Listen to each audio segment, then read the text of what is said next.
जय हिंद दोस्तों, एक बार फिर से स्वागत है आपके अपने YouTube चैनल जयकाल जीनियस पर। मैं आपका होस्ट और दोस्त पीके यादव। जैसे ही आपको मालूम है कि 19 मार्च 2025 को यानी कि यूनिफाइड पेंशन स्कीम का एक नया गैजेट जारी कर दिया गया भारत सरकार द्वारा। अब ये जो गैजेट है, ये जो गैजेट के अंदर यानी पुराना जो गैजेट है उससे थोड़ा सा कुछ अलग है। उसके अंदर क्या क्या चीजें हैं आगे हम वीडियो के अंदर देख ही लेंगे। उससे पहले मैं आपको बता देना चाहता हूं कि भारत सरकार आपको पेंशन दे या ना दे, लेकिन आप लोगों के लिए नोटिफिकेशन है ना, वो इतना बड़ा दे दिया है कि अगले 20 साल तक आप उसको पढ़ते रहिए। आपको पेंशन मिलेगी कि नहीं मिलेगी वो अलग बात है, लेकिन जो लोग ये शिकायत कर रहे थे कि भाई 5 पेज के अंदर, 1 पेज के अंदर या नोटिफिकेशन है जो जारी कर दिया गवर्नमेंट ने, इसके अंदर कुछ लिखा भी नहीं है कि किस प्रकार से यानी ये लागू होगा, किन एम्प्लॉइयों पर होगा, कुछ स्पष्ट तौर पर इसके अंदर लिखा नहीं है। ठीक है, तो ये कमी तो भारत सरकार ने आपकी दूर कर दी। जो आपकी शिकायत थी वो तो दूर हो गई है और यूनिफाइड पेंशन स्कीम का 195 पेज का नोटिफिकेशन आप लोगों के लिए जारी कर दिया है। ठीक है, खैर ये तो मजाक के तौर पर मैं आप लोगों को बोल रहा था, लेकिन आगे हम वीडियो में देखेंगे कि नए चेंजेस क्या क्या हुए। ठीक है, जो कर्मचारी यानी कि जो मुख्यतः जो तीन चीजें गवर्नमेंट से मांग रहे थे कि भाई वीआरएस की एज है जो 20 साल की जाए। ठीक है, और वीआरएस की डेट से ही पेंशन लागू किए जाए, और कर्मचारी का जो 10% जो कॉर्पस है यानी जो हिस्सा है जो जमा कर रहा है उसको ब्याज सहित वापस किया जाए। इन तीनों में से कोई कंडीशन सरकार ने नहीं मानी है। और गैजेट नोटिफिकेशन अगर प्रोसीजर को छोड़ करके अगर हम देखें, जो पिछला जो नोटिफिकेशन जारी हुआ था उसके 98% समान है, उसमें किसी भी प्रकार का कोई चेंज नहीं है। ठीक है, तो एक एक करके हम इसके अंदर जो चेंजेज हुए, मुख्यतः 3 चेंजेज हुए, वो हम इस वीडियो के अंदर देख लेते हैं। शुरुआत में हम शुरुआत करेंगे कि जिन एम्प्लॉइज ने पहले हमारी वीडियो नहीं देखी है, तो उन लोगों के लिए मैं शुरू से लेकर लास्ट तक इस वीडियो के अंदर समझाने की कोशिश करूंगा कि भाई न्यू जो यानी गैजेट जारी हुआ है उसके अंदर क्या क्या चीजें शामिल की गई हैं, वीआरएस की डेट चेंज हुई कि नहीं हुई, अवधि चेंज हुई कि नहीं हुई, एक मुश्त धनराशि आपको कितनी मिलेगी इसके अलावा लमसम अमाउंट कितना मिलेगा, ग्रेजुटी मिलेगी कि नहीं मिलेगी, लिव इंकेसमेंट मिलेगा कि नहीं मिलेगा, और किन कर्मचारियों को यूनिफाइड पेंशन स्कीम में जाना चाहिए और किन कर्मचारियों को यूनिफाइड पेंशन से दूर रहना चाहिए। ठीक है, तो ये सब के बारे में जानकारी हम इस वीडियो के माध्यम से यानी कि निकालने की कोशिश करेंगे। ठीक है, तो इस वीडियो में आप शुरू से लेकर के लास्ट तक जरूर बने रहें, क्योंकि ये वीडियो आप लोगों के लिए यानी बहुत ज्यादा इंफॉर्मेटिव होने वाली है। ठीक है, तो अगर आप लोगों को हमारे द्वारा दी गई जानकारी अच्छी लगती है तो वीडियो को लाइक करना बिल्कुल ना भूलें और चैनल को अधिक से अधिक सब्सक्राइब जरूर कर लें। ठीक है, तो वीडियो में बढ़ते हैं आगे। सबसे पहले हम देख लेते हैं यानी किसके बारे में। इसमें 3 प्रकार के कॉर्पस शामिल किए गए। कौन कौन से? पहले हम बात करते हैं यहाँ पर इंडिविजुअल कॉर्पस।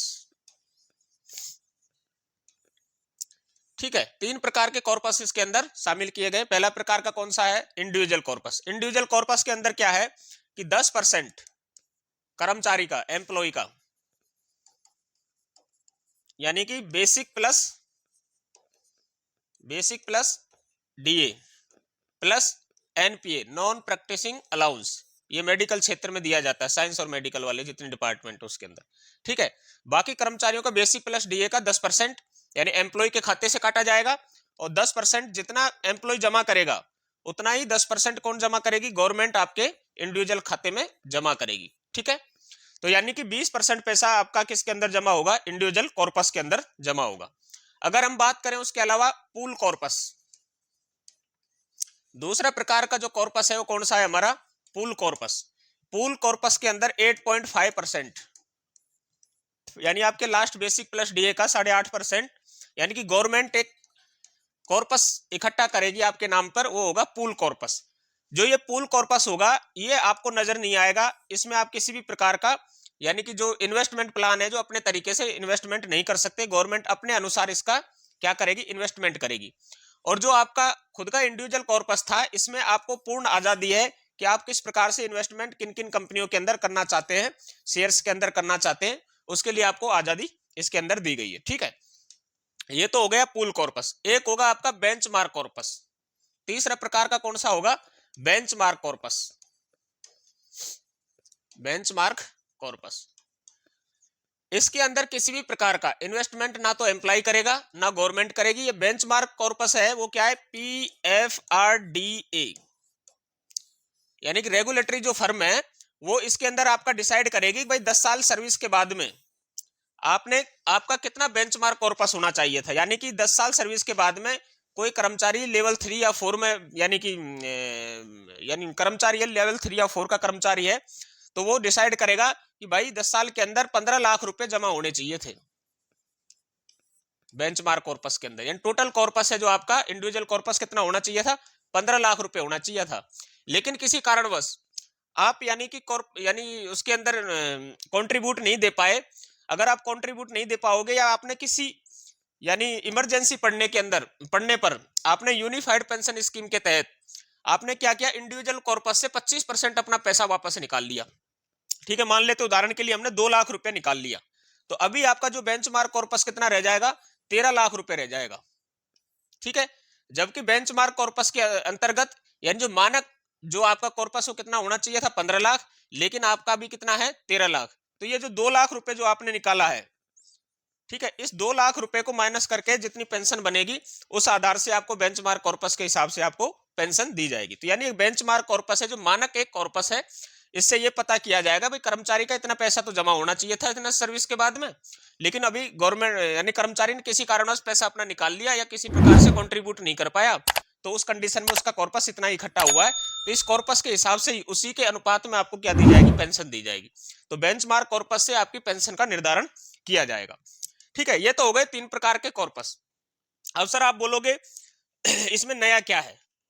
अगर हम बात करें यूपीएस के लागू होने की, तो यूपीएस से जो 1 अप्रैल 2025 से क्या होगा, लागू होगा, यानी प्रभावी माना जाएगा इस गैजेट को। ठीक है, अब इसके अंदर क्या है कि जितने भी कर्मचारी एनपीएस के अंदर है, एनपीएस के अंदर जितने भी कर्मचारी हैं उनको टाइम दिया गया है 3 मंथ्स का, कि आप 3 महीने के अंदर डिसीजन ले सकते हैं कि आपको एनपीएस में रहना है या फिर यूपीएस में शिफ्ट करना है। 3 महीना अगर मैं बात करूं तो 1 अप्रैल से लेकर के 30 जून तक जो अभी कर्मचारी जो एनपीएस के अंदर यानी कि जॉब कर रहे हैं वो 1 अप्रैल से लेकर के 30 जून तक यानी कि चूज कर सकते हैं कि यूनिफाइड पेंशन ऑफ स्कीम में जाना है या एनपीएस में ही बने रहना है। ठीक है, अगर कोई व्यक्ति 1 अप्रैल या 1 अप्रैल के बाद में भर्ती होता है तो उसको 1 महीने का समय दिया जाएगा, 1 मंथ का समय दिया जाएगा कि वह व्यक्ति या तो एनपीएस चूज करे या फिर यूपीएस चूज करे। ठीक है, यानी कि दोनों में से यानी जो आने वाले जितने भी यानी कर्मचारी हैं उनको 1 महीने के अंदर ही आप उनको क्या ऑप्ट करना पड़ेगा कि वो एनपीएस ऑप्ट करें या यूपीएस ऑप्ट करें। ठीक है, अब ये तो हो गई किसके बारे में, कुछ एक खास बातें। अब मैं थोड़ा सा और आगे चलूं तो इसमें हम बात करते हैं कि जो वीआरएस की जो सर्विस का जो पीरियड रखा गया है वो यानी कि कितना रखा गया है, 25 ईयर्स रखा गया है। यानी वीआरएस का पीरियड कितना रखा गया है, सर्विस का पीरियड 25 ईयर्स रखा गया है। अब मैं यहाँ थोड़ा सा और समझा देता हूं कि कर्मचारी हैं जो यूपीएस गैजेट जब लॉन्च हुआ था उसके पश्चात से मांग उठा रहे थे 3, वो 3 प्रमुख मांगे कौन कौन सी थी। एक तो मांग थी कि भाई जो वीआरएस की जो सर्विस का जो पीरियड है वो 20 साल किया जाए।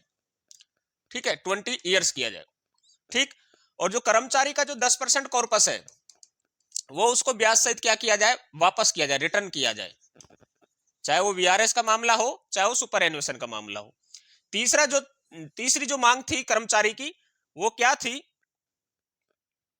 कि वीआरएस की डेट से ही उसको क्या है 50% पेंशन गवर्नमेंट उसी डेट से देना शुरू करे, यानी वीआरएस की डेट से ही देना शुरू करे। अब इस गैजेट नोटिफिकेशन में इन तीनों ही चीजों को नहीं माना गया है। ठीक है, इन तीनों ही चीजों को नहीं माना गया है, यानी कि पीएफआरडीए हो चाहे गवर्नमेंट हो उन्होंने कर्मचारी को बहुत हल्के में लेकर के इस यूपीएस को वापस जैसा का तैसा ही लॉन्च कर दिया है। ठीक है, तो वीआरएस की अभी भी अवधि कितनी है, 25 ईयर्स ही है। अब इसमें एक कंडीशन और है, वो कंडीशन क्या है कि यूपीएस यूनिफाइड पेंशन स्कीम लेने के लिए कम से कम आपकी 10 ईयर्स की रेगुलर सर्विस होनी चाहिए। रेगुलर सर्विस का मैं यहां पर अगर मतलब समझूं तो यानी कि क्वालिफाइंग सर्विस।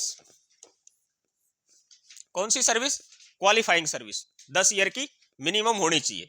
अगर मैं और बात करूं यहां पर तीसरी कंडीशन की, तो एक तीसरी कंडीशन और है, वो क्या है कि यूनिफाइड पेंशन स्कीम है जो रिजाइन, डिसमिस, ठीक है, या रिमूवल फ्रॉम सर्विस, ये तीनों ही कंडीशनों में क्या होगी, एप्लीकेबल नहीं होगी। ठीक है, यानी कोई कर्मचारी या तो रिजाइन कर देता है, या डिसमिस हो जाता है किसी कारणवश, या डिपार्टमेंट उसको रिमूवल कर देता है। इन तीनों कंडीशन में यूपीएस है जो उसके ऊपर लागू नहीं होगी। अगर यूपीएस लागू नहीं होगी तो कौन सी पेंशन स्कीम उसको दी जाएगी, यह भी स्पष्ट तौर से नोटिफिकेशन के अंदर नहीं दर्शाया गया है। ठीक है, तीन चीजें हो गई। चौथी अगर मैं और चीज की बात करूं तो चौथा क्या है कि वीआरएस की डेट से पेंशन आप लोगों को नहीं दी जाएगी, पेंशन नहीं दी जाएगी। अब इस नोटिफिकेशन के अंदर पेंशन नाम का कोई वर्ड यूज नहीं लिया गया है, इसके अंदर लिया गया है पे आउट।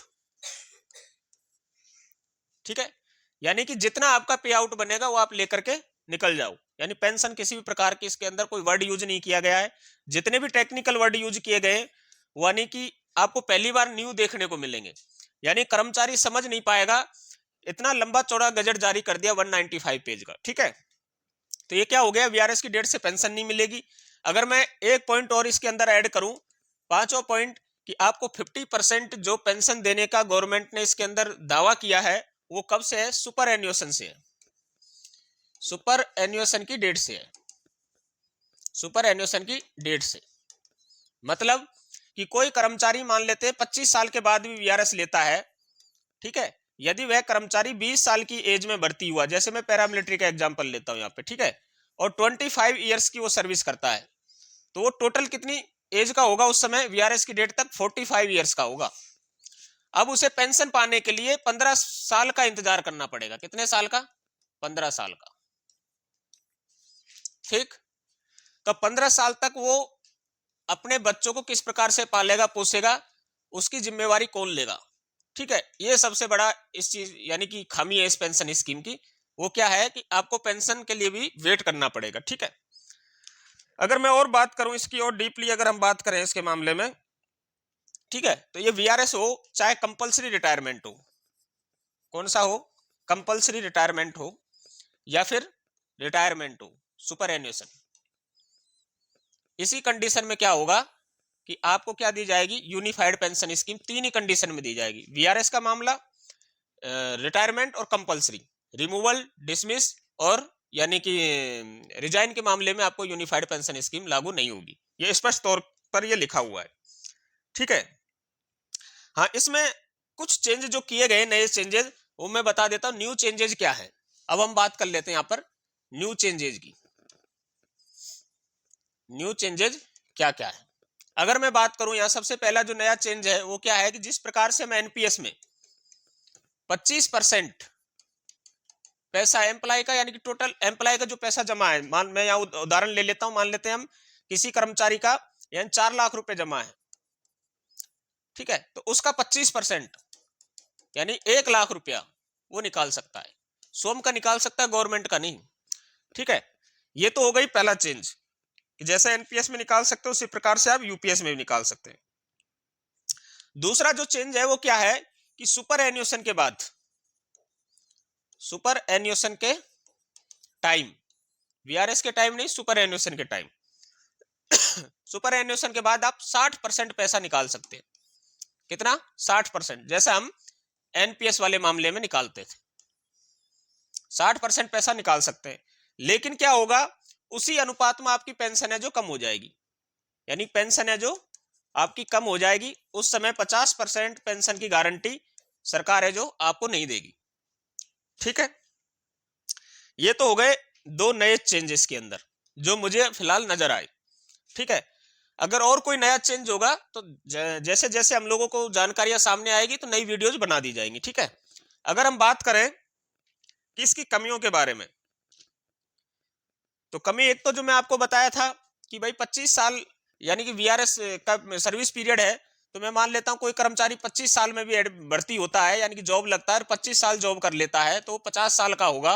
50 साल का होने के बाद उसको 10 साल पेंशन का क्या करना पड़ेगा, वेट करना पड़ेगा। 10 साल पेंशन का क्या करना पड़ेगा, वेट करना पड़ेगा। ठीक है, एक कमी तो ये हो गई इसकी। दूसरी अगर हम कमी इसके अंदर देखें तो रिजाइन के बाद पेंशन नहीं है, रिजाइन वालों को इसके अंदर शामिल नहीं किया गया है। जो रिजाइन वालों को शामिल नहीं किया गया है तो फिर इसको यानी कि क्या लाभ लेगा, कोई लाभ ही नहीं ले पाएगा इसका। मेन मसला तो यही था कि मान लेते हैं कि कोई यानी ज्यादातर दिक्कत होती है किन लोगों को, मैं आपको बताता हूँ, पैरामिलिट्री के लोगों को। पैरामिलिट्री के लोगों को इसलिए दिक्कत होती है कि जैसे जैसे उनकी एज बढ़ती जाती है तो अपने कार्य करने में, ऑपरेशनल फील्ड में वो फेल होने लगते हैं। वो यानी कि ऑपरेशनल कार्य वो लोग नहीं कर पाते हैं, तो वो लोग सोचते हैं ठीक है भाई 20 साल हम जवानी में ड्यूटी कर लेते हैं, उसके पश्चात जो भी पैसा अपना पेंशन के तौर पर मिलेगा उससे अपना जीवन यापन कर लेंगे। ठीक है, तो ये रिजाइन के मामले में आपके लिए एप्लीकेबल ही नहीं है पहली बात तो। ठीक है, अगर वो 25 साल का इंतजार करेगा तो उसको फिर बैठ के 10-15 साल पेंशन का भी इंतजार करना पड़ेगा।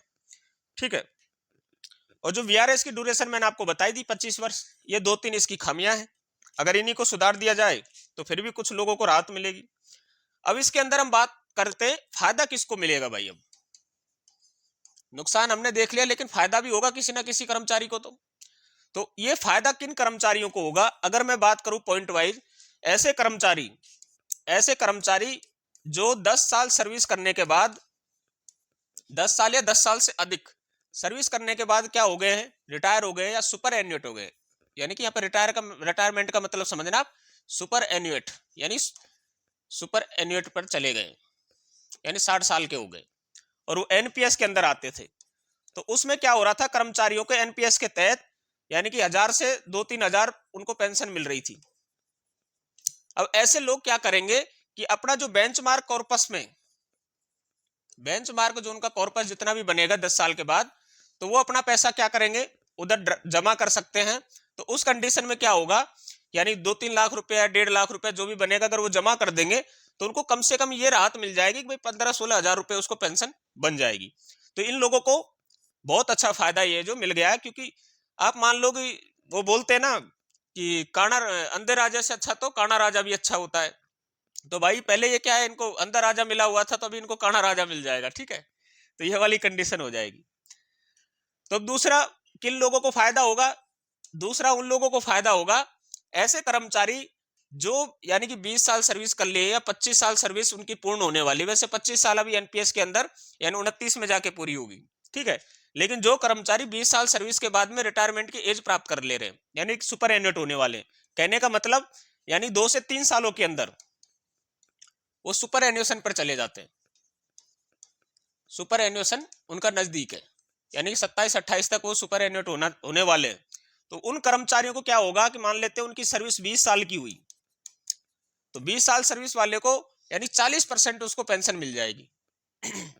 यानी कि अगर हम देखें तो यानी जब एनपीएस में उन लोगों को 11-12 हजार रुपए उनको पेंशन मिल रही होगी, तो यूपीएस वाले मामले में क्या होगा कि अगर उनके 80 हजार बेसिक है तो उनको 32 हजार उनकी क्या बन जाएगी, पेंशन बन जाएगी। फॉर एग्जाम्पल के लिए लिया हूं। ठीक है, तो कहने का मतलब उन लोगों को कुछ ना कुछ फायदा होगा। और जो लोग यानी 25 साल सर्विस यानी 29 में पूरी होगी उन कर्मचारियों की, तो उनको क्या है 25 साल के बाद 50% मिल जाएगी।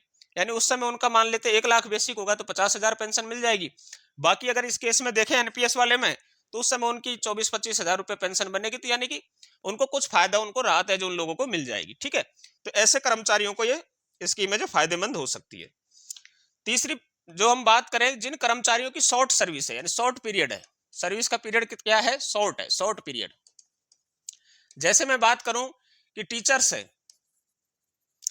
तो टीचर्स है उनकी एज लिमिट है जो, अगर मैं बात करूं 35 से लेकर 40 तक लास्ट जो एज होती है, ठीक है, ओवर एज वाली, यानी कि लास्ट समय में वो सर्विस लगे, तो उन लोगों के लिए भी बहुत फायदेमंद होगी। उन लोगों के लिए इसलिए फायदेमंद होगी कि एनपीएस से कहीं अच्छी पेंशन उन लोगों को मिल जाएगी, यानी शॉर्ट सर्विस हो गई उन लोगों की। ठीक है, यानी 20 साल, 15 साल, 18 साल, 22 साल, 25 साल। ठीक है, तो शॉर्ट पीरियड वालों को इसके अंदर फायदा हो जाएगा। अब नुकसान किनको होगा, नुकसान हो जाएगा लॉन्ग पीरियड सर्विस वालों को। लॉन्ग पीरियड की बात करूं कि जो कर्मचारी 20 से 21 साल में भर्ती हो जा रहे हैं, जैसे मेरे मामले में देखा जाए तो 39 ईयर्स सर्विस का पीरियड होगा मेरा, तो ऐसे कर्मचारियों को क्या होगा, यानी कि नुकसान होगा इसके अंदर। अगर वो वीआरएस भी लेना चाहता है तो तब भी उसको 14 ईयर्स क्या करना पड़ेगा, वेट करना पड़ेगा। 14 ईयर्स उसको क्या है, पेंशन के लिए वेट करना पड़ेगा। जो लोग, अब इसमें नुकसान और भी है कि जो लोग जॉब छोड़कर जाना चाहते हैं, रिजाइन करके जाना चाहते हैं, उनको तो काउंट ही नहीं किया जाएगा इसके अंदर। 20 साल पर जो वीआरएस लेने का प्लान बनाए थे, ठीक है, तो उनको यानी कि इसके अंदर कुछ नहीं मिलेगा, 25 साल की जॉब करनी पड़ेगी, फिर पेंशन का इंतजार करना पड़ेगा। तो ये कुछ एक इसकी खामियां हैं। उसके बाद हम देखें आगे, तो देखो इसमें कई लोग हैं जो पिछली जो वीडियो मैंने बनाई थी एनपीएस इसको यूपीएस को लेकर के, उसमें कई मेरे पास में क्वेश्चन आते थे कि सर इसमें ग्रेजुएटी मिलेगी कि नहीं मिलेगी। तो इसमें ग्रेजुएटी आपको दी जाएगी, लीव इंकेसमेंट आपको दिया जाएगा, ठीक है, लीव इंकेसमेंट भी दिया जाएगा। इसके अलावा एक लमसम अमाउंट दिया जाएगा आपको। कौन सा अमाउंट? लंप सम अमाउंट, ठीक है। अब लमसम अमाउंट क्या होगा? तो इसमें क्या है कि हर 6 माह के लिए, हर 6 माह की सर्विस के लिए आपको 3 दिन का पेमेंट मिलेगा। 3 दिन का क्या मिलेगा? पेमेंट मिलेगा, ठीक है। फॉर्मूला भी इसके अंदर दिया हुआ है, आप फॉर्मूला पर ना जाए, आप सीधा सा रट ले कि अगर कोई व्यक्ति 10 साल की जॉब करता है तो 10 साल के अंदर कितने 6 माह हो गए? 20 6 माह हो गए, ठीक है। और एक 6 माह पर 3 दिन का पेमेंट मिलता है, तो 20 6 माह पर कितने दिन का पेमेंट मिलेगा? उसको 60 दिन का पेमेंट लमसम के तौर पर मिल जाएगा। यानी कि जो व्यक्ति 10 साल सर्विस कर रहा है उसको 2 माह 60 दिन मतलब 2 माह का पेमेंट उसको लमसम के तौर पर दे दिया जाएगा। अगर कोई व्यक्ति, वैसे ही हम एग्जांपल ले 20 साल का, तो 20 साल में कितने 6 माह हो गए? 40 हो गए, और एक 3 मिलता है, एक 6 माह का 3 दिन का पेमेंट, तो इसको कितने दिन का हो गया? 120 दिन का हो गया। 120 दिन का मतलब हम माने सीधा सीधा 4 माह की पेमेंट। अगर हम बात करें 25 साल की, तो 25 साल में 50 6 माह हो गए, कितने हो गए? 50 6 माह, 50 6 माह, तो 50 को 3 से इंटू कर देंगे तो 150 दिन आ जाएगा। 150 दिन का मतलब हो गया 5 माह, ठीक है। 5 माह का पेमेंट का उसको क्या मिल जाएगा? लमसम मिल जाएगा। किसी की 30 साल सर्विस होगी तो उस हिसाब से, यानी कि 30 साल को 2 से गुणा करेंगे तो 60, और 60 को 3 से गुणा करेंगे तो यानी 6 महीने की पेमेंट है जो उसको लमसम के तौर पर मिल जाएगा। ये अतिरिक्त लाभ है जो यूपीएस वाले कर्मचारियों को मिलेगा, ठीक है। तो इस प्रकार आपने देख लिया कि भाई किन लोगों को यूनिफाइड पेंशन स्कीम के अंदर फायदा है, किन लोगों को नुकसान है, और कौन लोग यानी कि इस यूपीएस स्कीम को चुन सकते हैं। मैं यहाँ पर सीधा सा मतलब ये समझ में आया मेरे को कि जिन लोगों का लॉन्ग पीरियड सर्विस का है तो उसके लिए यूनिफाइड पेंशन स्कीम यानी कि फायदेमंद कम होगी बजाय एनपीएस के, यानी एनपीएस उसके लिए ज्यादा फायदेमंद होगी। अगर हम बात करें शॉर्ट पीरियड सर्विस के लिए, तो शॉर्ट पीरियड के लिए यूनिफाइड पेंशन स्कीम यानी कि एनपीएस से ठीक ठाक है, ठीक है। यानी ओल्ड पेंशन स्कीम की तो होड़ नहीं कर पाएगी, लेकिन एनपीएस से थोड़ा बहुत ज्यादा आपको पेंशन प्राप्त कर लोगे यूपीएस से, ठीक है। इस वीडियो के बारे में आप लोगों की क्या राय है? आप नीचे कमेंट बॉक्स में कमेंट कर सकते हैं। यदि कोई गलती से कुछ चीज गलत भी बता दी हो तो अगली जो नेक्स्ट वीडियो आएगी उसके अंदर मैं थोड़ा क्लियर करने की कोशिश करूंगा, ठीक है। वैसे तो मेरे नजर में जितना भी मैंने समझा इसको, तो मैंने वीडियो के अंदर मुझे लग रहा है कि सही जानकारी देने की कोशिश की है, ठीक है। तो यदि आप लोगों को वीडियो अच्छी लगे तो वीडियो को लाइक, चैनल को सब्सक्राइब करना बिल्कुल ना भूलें। और आज की वीडियो में बस इतना ही। इन्हीं शब्दों के साथ मैं इस वीडियो को करता हूं यहीं समाप्त। जय हिंद, जय भारत।